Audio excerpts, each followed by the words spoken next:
네, 민수기 27장 12절입니다. 오늘도 어, 여러분 각자 묵상하셨죠? 여러분 각자 묵상하시고 이 해설을 들으시기 바랍니다. 그래야 정말 의미가 있거든요. 여러분의 묵상을 돕기 위한 해설임을 잊지 말아 주시길 바랍니다. 그럼에도 불구하고 여러분 이 해설을 들으면 여러분 묵상의 깊이가 진짜 깊어질 수 있을 거라 생각합니다. 왜냐하면 그냥 읽기만 해서는 알 수 없는 내용들이 정말 많습니다. 저는 하나님께서 이 성경책을 참 어떤 면에서는 굉장히 쉽고 또 어떤 면에서는 굉장히 어려운 그런 책으로 하나님께서 만드셨잖아요. 그 이유가 있다고 생각해요. 아, 굉장히 쉽죠. 성경의 모든 말씀들이 예수 그리스도 아, 한 분으로 다 모아지고 그 내용은 아주 쉽습니다. 그런데 또 너무 어려운 책이죠. 파도 파도 끝이 없는 책입니다. 그것은 하나님을 더욱더 알고자 하나님이 하신 일을 알고 하나님이 하신 말씀을 알고 그 상황을 알고 그래서 하나님의 뜻을 더 알아서 하나님을 알고자 하는 자들에게 정말 무한대의 길을 열어주셨다는 생각이 들어요. 우리가 하나님을 알고자 하는 마음으로 계속 말씀을 보면 정말 그 정말 많이 봤던 말씀인 것 같은데 또 막 새롭게 다가오고 새롭게 보이고 또 새롭게 알게 되는 것도 생기잖아요. 그러면서 정말 하나님의 사랑과 그 위대하심에 우리가 감격하게 되는데 저는 이제 이런 감격이 있었으면 좋겠어요. 볼 때마다 아, 맨날 아는 말씀, 맨날 봤던 말씀. 여러분 이렇게 보면 별로 보고 싶지가 않잖아요. 성경은 별로 보고 싶지가 않잖아요. 그런데 정말 맨날 보던 말씀 그렇게 말하기에는 사실 우리가 많이 모릅니다. 그러니까 이 해설이 여러분에게 참 도움이 될 거라는 저는 생각이 들어요. 무엇보다 정말 말씀을 잘 보지 않고 봐도 자기한테 꽂히는 것만 보고 와 닿는 것만 보고 성경을 무슨 도덕책처럼 자꾸 읽으려고 하는 그런 시대인데 정말 위험합니다. 이건 정말 안 돼요. 그러면 성경을 정말 그렇게만 보면 안 돼요. 거의 보지도 않고 이런 거 정말 안 됩니다. 그래서 그래도 이 해설까지 들을 정도면 여러분은 말씀을 그래도 사모하고 그래도 최소한의 어떤 어, 의무감이라도 있어서 들으시는 거라 저는 생각을 하는데 그런 마음으로라도 정말 그 마음 의무감도 좋아요. 그 마음으로 이 말씀을 보면서 정말 여러분 삶 속에 여러분 각자의 마음 속에 말씀하시는 그 하나님의 세밀하지만 그 아주 명확한 선명한 그 하나님의 뜻을 발견하기를 원합니다. 자, 오늘 좀 서론이 길었네요. 자, 이제 모세가 죽을 때가 다 됐습니다. 그래서 하나님께서 아바림 산에 올라가서 내가 이스라엘 자손에게 준 땅을 바라보라. 이렇게 말씀을 하시는데 아바림 산은 정확히 말하면 한 특정한 산이 아니고 산맥입니다. 산맥. 이것은 모압 동편, 모압 평지잖아요. 요단 동편, 모압 평지잖아요. 모압 평지를 가로질러 뻗어 있는 큰 산맥입니다. 아, 이 어, 산맥 안에 비스가산이라는 게 있어요. 어, 모세는 아마 이 비스가산에서 죽었을 것이다. 이렇게 보는 것입니다.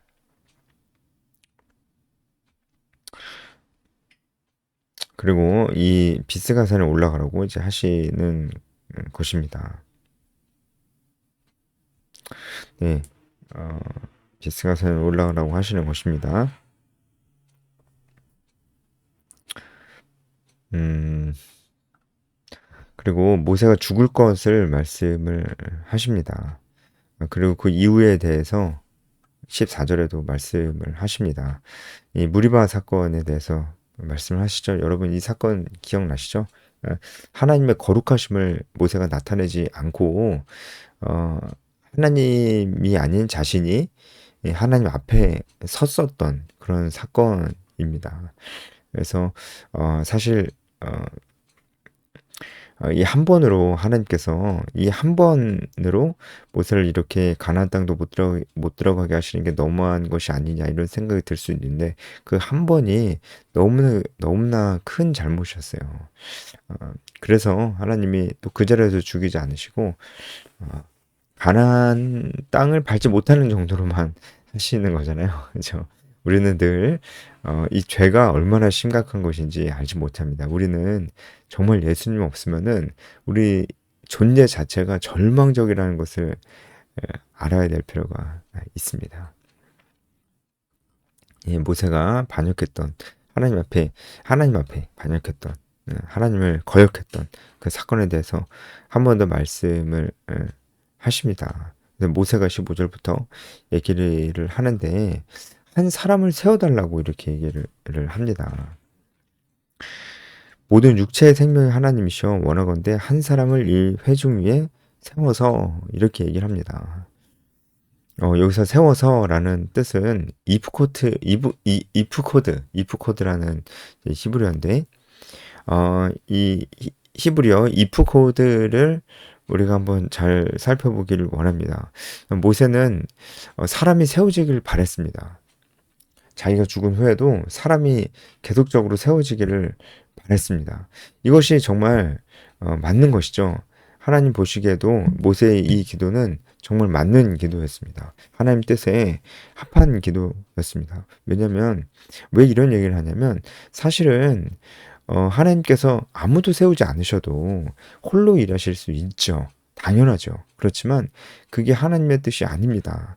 사람을 통해서 일하시는 것이 하나님의 뜻입니다. 모세가 그와 같은 하나님의 뜻을 분명히 알고 있었던 것이죠.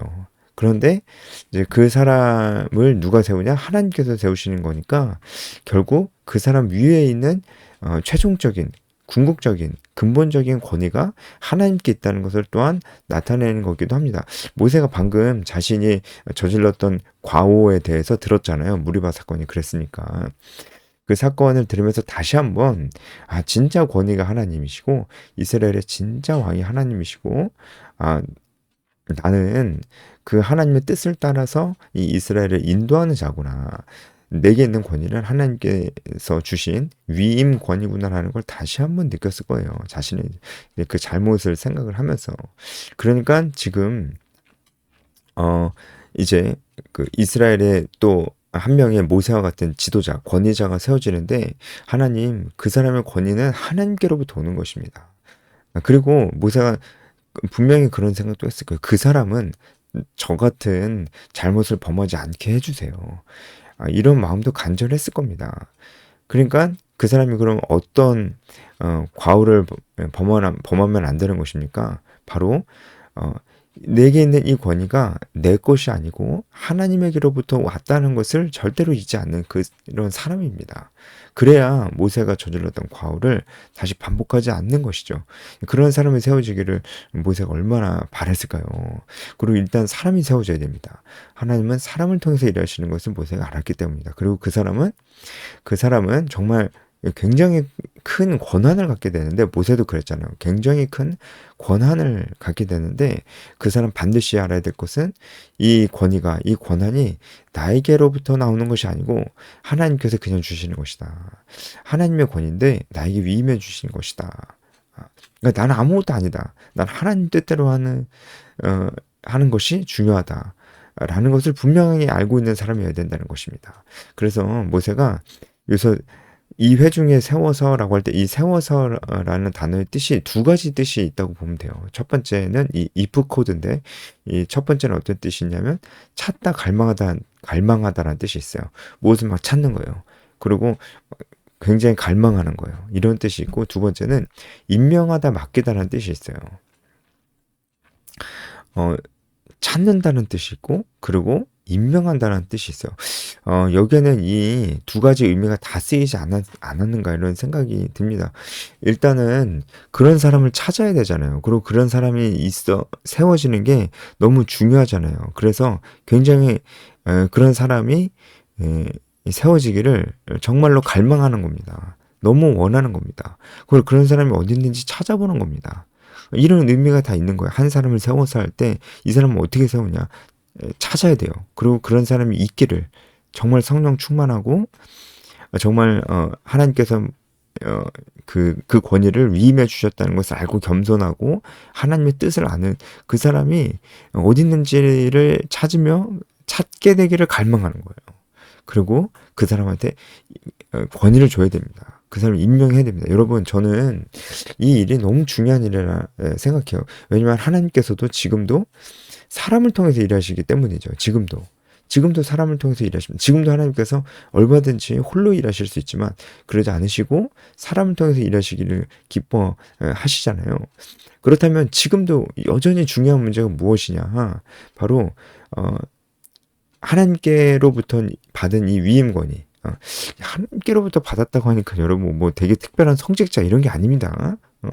하나님이 이 교회 공동체에 그 권위를 주시고 이 교회 공동체 안에서 이 권위를 가지고 또 누군가를 임명할 수 있어요. 임명할 수 있어요. 모든 권위가 다 하나님께로부터 온 것입니다. 모든 권위가 다 하나님께로부터 온 것입니다.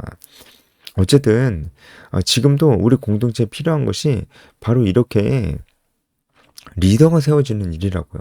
왜냐하면 하나님께서 사람을 통해서 일하시니까. 그리고 그 사람은 어때야 돼요? 하나님의 뜻을 알고 모세와 같은 잘못, 그러니까 교만하여서 자기 자신이 심판자의 자리에 서게 되는 그런 사람이 아닌 정말 겸손한 사람이 세워져야 된다고요. 그리고 하나님의 뜻을 알아야 된다고요. 그러니까 그런 사람 어디 있냐고요. 그런 사람 찾고 싶습니다. 정말 찾게 되기를 갈망합니다. 그래서 이프코드 찾다 갈망하다라는 뜻이 쓰인 거고요. 그리고 그 사람이 임명돼야 됩니다. 여러분, 이런 일들이 지금 우리 교회에서도 있어야 됩니다. 사람들이 세워져야 돼요. 사람들이 세워져야 돼요. 이거는 여러분 이 글을 읽으면서 그러니까 목사님 세워지는 게 중요하구나. 이런 생각만 하시면 안 돼요. 물론 목사님도 포함돼 있죠. 사역자가 포함돼 있죠. 그들이 세워지는 게 중요하죠. 그런 사람들을 하나님께서 지금도 찾고 계시죠. 하지만 그러니까 나는 평신도니까 난 아니야. 이렇게 생각하면 곤란하다는 겁니다. 하나님이 지금도 이 교회 공동체 안에 수많은 리더를 세우길 원하십니다. 사실 우리 모두가 다 그런 리더가 돼야 돼요. 왜냐면 그 모든 민족을 제자로 삼으라고 하셨으니까, 가르쳐 지키게 하라고 하셨으니까, 이거 자체가 권위를 가지고 있어야 할 수 있는 일이잖아요. 권위를 가지고 있어야 누군가를 가르쳐 지키게 하죠. 누군가를 제자로 삼죠. 아무 권위가 없는데 어떻게 그러겠어요. 근데 이 지상명령은 모든 자들에게 주신 명령이잖아요. 그러니까 그런 의미에서 우리 모두가 그러한 리더로 세워져야 됩니다. 물론 다 리더로 세워져야 되지만 책임과 권한은 달라야 됩니다. 참 무수히 많이 말씀을 드리는데 달라야 됩니다. 그래서 모두가 동등할 수는 없어요. 그렇게 얘기하는 사람은 이렇게 사람을 세우는 것이 얼마나 중요한지를 모르는 사람입니다. 모세는 이 일이 너무 중요하다는 것을 알았고 그래서 하나님께 지금 기도하는 겁니다. 세워주세요. 하나님 그런 사람 정말 갈망합니다. 그런 사람 세워지길 갈망합니다. 라고 기도하는 건데요. 제가 정말 이 모세의 기도가 이 마음이 너무나 이해가 됩니다. 지금도 여러분 너무 필요합니다. 그 하나님의 마음을 가진 자 세워져야 됩니다. 여러분 리더가 되셔야 돼요. 여러분 리더를 세워주셔야 돼요. 근데 그냥 아무나 그냥 막 임명하면 안 되겠죠. 책임이 있는데 어떻게 아무나 되겠습니까? 여호수아도 여러분 쭉 보면은 하나님께서 여호수아를 준비시키셨어요. 여호수아가 벌써 홍해를 건너고 바로 직후부터 나오잖아요. 홍해 건너기 전에도 나왔나요? 제가 잠깐 가물가물하네요. 여호수아가 아무튼 그쯤도 되게 초창기서부터 여호수아가 나와요. 하나님께서 준비를 이미 시키셨다는 것입니다. 네, 여러분, 리더는 준비된 사람이 되어야 됩니다. 우리 모두가 다 준비된 사람이 되어야 돼요. 너무 이걸 어렵게 생각하면 안 돼요. 그럼 준비가 안 될 겁니까? 아니, 준비되는 거 단 거 아니에요. 내가 은혜 받고, 내가 알아가고, 내가 성장하는 게 준비되는 거예요. 그러면 성장을 안 할 겁니까? 그건 아니잖아요. 그쵸? 배우고 성장하고 은혜 받고 싶잖아요. 그쵸? 그래서 은혜 받고 제가 뭐 은혜 받는다는 표현을 별로 안 좋아하긴 하지만 어쨌든 배우고 성장하고 하나님 사랑을 경험하고 그러고 싶잖아요. 그게 맞는 거고. 그러면은 그게 준비되는 과정입니다. 더 디테일할 수는 있죠. 더 진짜 중요한 더 이제 그 많은 책임을 맡게 될 리더일수록 현실적인 부분들도 기술적인 부분들도 많이 준비가 돼야 되고 연습도 해야 되고 경험도 좀 있어야 됩니다. 하지만 분명한 건 하나님께서는 어디서 이름 한 번 못 들어본 모세도 전혀 모르는 사람을 세우신 게 아니고 모세도 역시 내 예상이 맞았어. 아마 이렇게 생각했을 겁니다. 그러니까 여호수아를 준비시키셨고 세우시는데 어, 여호수아가 하나님의 영으로 충만했습니다. 그쵸? 18절에 보면 그 안에 영이 머무는 자다 이렇게 말씀하시잖아요. 그러니까 성령 충만한 사람입니다. 지금도 성령 충만한 자가 세워져야 되는데 그런 사람 정말 필요합니다. 성령 충만한 사람. 그런 사람 세워져야 돼. 성령 충만한 게 막 거룩한 척하고 겉으로 보기에도 거룩해 보이고 맨날 막 봉사 많이 하고 그런 사람 아니에요. 그럴 수도 있죠. 그런데 그렇지 않더라도 성령 충만의 기본적인 정의가 뭡니까? 하나님 뜻대로 살고자 하는 열망을 가지고 성령님의 지배를 받으며 사는 사람이 그게 바로 성령 충만한 삶입니다. 그냥 거룩한 척하는 게 아니고 그런 사람이 필요한 겁니다. 근데 여호수아가 그런 사람이었고 그래서 여호수아가 세워진 겁니다. 여러분 사람이 세워지는 게 얼마나 중요한지 여러분과 함께 나누었습니다. 마지막으로 한 가지 좀 더 보고자 하는 건 20절인데요. 내 존귀를 그에게 돌려 이렇게 얘기를 하고 있는데 요새 내 존귀를이라고 하는 메호 데카는 이제 한글 성경에 보는 것처럼 모세가 가지고 있던 모든 종기 그 권위가 그대로 여호수아에게 임하는 것은 아니었습니다. 왜냐하면 메호데카는 모모로부터 조금이란 뜻과 그리고 이제 존귀, 권위라는 말이 합쳐져서 모세의 권위로부터 일부를 여호수아에게 주라고 말씀을 하시는 겁니다. 실제로 그렇습니다. 뒤에 또 나오는데 그냥 쭉 설명을 해드릴게요. 모세는 하나님께 직접 음성을 듣고 많은 것을 결정하고 이스라엘을 지도했습니다. 그런데 여호수아는 직접 듣는 것보다는 우림과 둠밈을 이용하라고 말씀을 하십니다. 근데 여러분 이제 여호수아서까지 쭉 다 읽다 보면은 여호수아도 직접적으로 계시를 받는 부분들이 참 많이 있습니다. 그럼에도 불구하고 이렇게 말씀하시는 것은 확실히 모세와는 좀 다른, 그러니까 모세는 전무후무한 사람이에요. 그리고 이제 모세의 시대가 끝났기 때문에 하나님은 한마디로 여호수아는 모세와 같은 그런 그 정도의 어떤 존귀함, 어떤 그 정도의 권위는 없었다는 거예요. 오히려 대제사장인 엘르아살이 아론보다 조금 더 권위를 더 갖게 됐다고 하면 갖게 된 겁니다. 예, 그렇죠.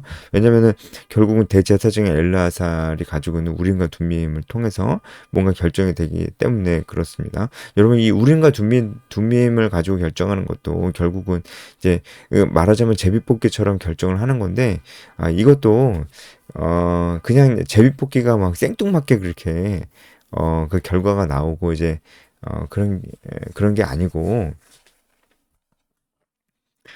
정말 하나님 뜻대로 살고자 하는 그런 마음이 선행돼야 된다는 것은 분명합니다. 아주 기계적인 도구로 쓸 수는 이제 없는 것입니다. 어쨌든 우림과 둠밈으로 여호수아는 그렇게 결정하게 됐고 그래서 대제사장 엘르아살의 권위가 조금 더 높아진 것이고 모세 후계자인 여호수아의 권위는 조금 더 낮아진 것이다. 이렇게 좀 보여요. 그렇게 되면 어떻게 됩니까? 그러니까 권력의 분산이 좀 이루어진 거죠. 그렇죠? 모세에게 많이 치중되어 있던 이 권력이 엘르아살 대제사장에게 조금 나눠진 것이라고 볼 수 있는 겁니다. 이제 일단 나중에 가나안 땅에 정착하면은 이젠 레위인에게도 이런 권한들이 더 분산이 됩니다. 레위인이 말씀을 가르치는 임무를 받잖아요. 더 분산이 되는 것입니다. 그러니까 초창기에는 정말 이스라엘을 강력하게 이끌 때에는 이 한 명에게 많은 리더십이 집중이 되어 있을 수 있어요. 그런데 시간이 지나서 어느 정도 그 공동체가 정착이 될 때쯤에는 조금씩 한 사람에게 몰려져 있던 권한이 분산이 되어야 된다는 것을 말씀해 주시는 겁니다.